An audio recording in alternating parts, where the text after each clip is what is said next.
तुम किसको वोट दोगे? बीजेपी तो ऐसी है, दूसरा विकल्प क्या? जब आप जवाब देंगे कि बीएसपी दूसरा विकल्प है, बीएसपी अपनी असली पार्टी है, तो वो आपसे बोलेंगे कि भाई बीएसपी तो बीजेपी की बी टीम है। साथियों, जिनके पास काम नहीं होता बताने को, वो यही बेतुके बयान बांटते रहते हैं, बोलते हैं बीएसपी तो बीजेपी की बी टीम है। उनसे बोलिए कि आप हमें यह ना बताएं कि बीएसपी क्या है, हमें पता है हमारी बहन जी ने यूपी में क्या किया है, आप अपने काम बताएं। साथियों, ये आपको गुमराह करने के हथकंडे हैं और कुछ नहीं। तो डरना नहीं है, आपको डराना है और बताना है कि आने वाले आम चुनाव में बीएसपी मध्य प्रदेश में सरकार बनाने जा रही है। और जब आप ये बोलेंगे तो इनकी डर के हाथ में आ जाएगी, क्योंकि उन्हें डर लगता है कि जिस तरह से हमारे एससी, एसटी, ओबीसी एवं अल्पसंख्यक समाज के साथ साथ सब समाज में से गरीबों और कमजोरों को के वर्ग उसी इज्जत और सम्मान से जिए जिस तरह से हमारे वो साथी लोग बसपा के राज में यूपी में जिए थे। इसलिए ये आपसे घबराएंगे जब आप बोलेंगे कि हम बीएसपी को वोट डालने जा रहे हैं। साथियों, आज जब बहन जी की सरकार को लोग याद करते हैं तो उन्हें याद आता है वो समय जब बहन जी ने महामाया गरीब बालिका आशीर्वाद योजना चालू करी थी, जिसके तहत बहन जी ने 3,25,000 बच्चियों को 1-1 लाख रुपए देने का काम किया था।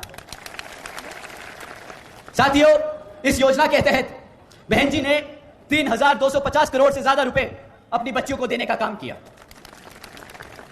साथियों, वो याद करते हैं समय जब बहन जी ने सावित्रीबाई फुले बालिका शिक्षा आशीर्वाद योजना के तहत 7 लाख से ज्यादा बच्चियों को 12वीं तक की शिक्षा प्राप्त करने हेतु 600 करोड़ से ज्यादा की लागत इन बच्चियों को अपने पैरों पर खड़ा कर एक उज्जवल भविष्य देने के लिए खर्ची।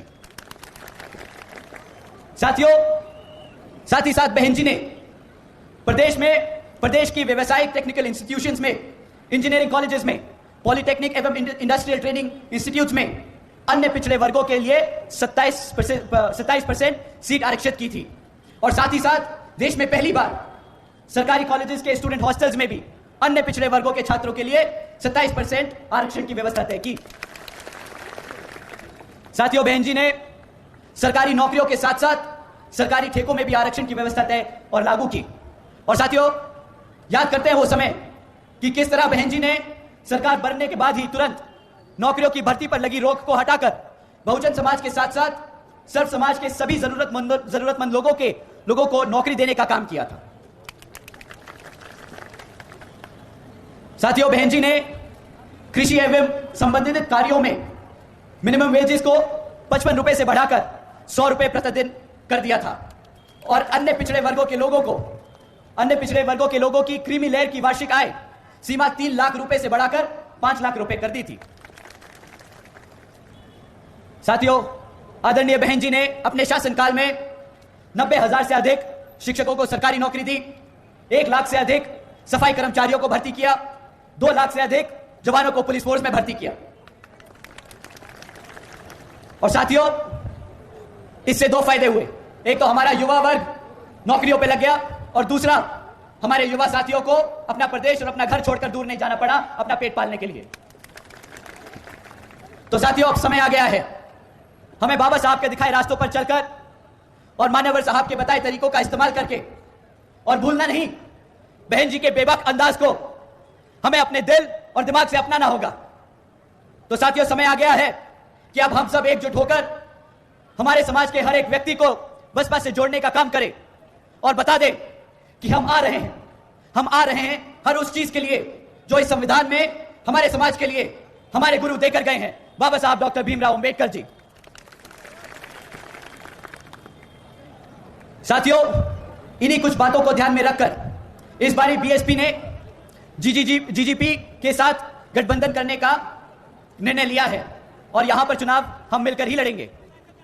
तो मैं आप सभी से अपील करता हूं कि इस विधानसभा आम चुनाव में आप सब बसपा और जीजीपी को वोट डालकर यहां पर सरकार बनाने का काम करेंगे,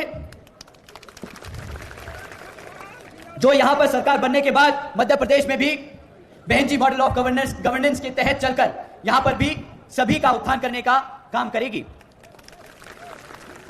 अंत में मैं एक बार फिर से यहां मौजूद सभी माताएं, बहनें, हमारे बड़े बुजुर्ग, हमारे सभी युवा साथी, हमारे सभी छोटे बच्चे, मैंने यहां देखा आज मीटिंग में 2-2 साल 1.5-1.5 साल के बच्चे भी मौजूद हैं। हमें पता है कि हमारी माताएं अपने आने वाली पीढ़ी को बसपा के लिए तैयार कर रही है और दिल खुश होता है देखकर कि मुझे एक युवा, सबसे पहले एक युवा कार्यकर्ता और बहन जी के आशीर्वाद से आपके बीएसपी का नेशनल कोऑर्डिनेटर बनाने का काम किया और आप सबके बीच आके लगा कि मुझे एक कार्यकर्ता को इससे बढ़िया साथी कभी नहीं मिल सकते थे। तो साथियों, मैं आप सबसे उम्मीद करता हूं कि आप इसी तरह मेहनत करके बीएसपी को नई ऊंचाइयों तक ले जाने का काम करेंगे और अपनी बहन जी के हाथ मजबूत करेंगे और आने वाले लोकसभा में उन्हें प्रधानमंत्री बनाने का काम करेंगे।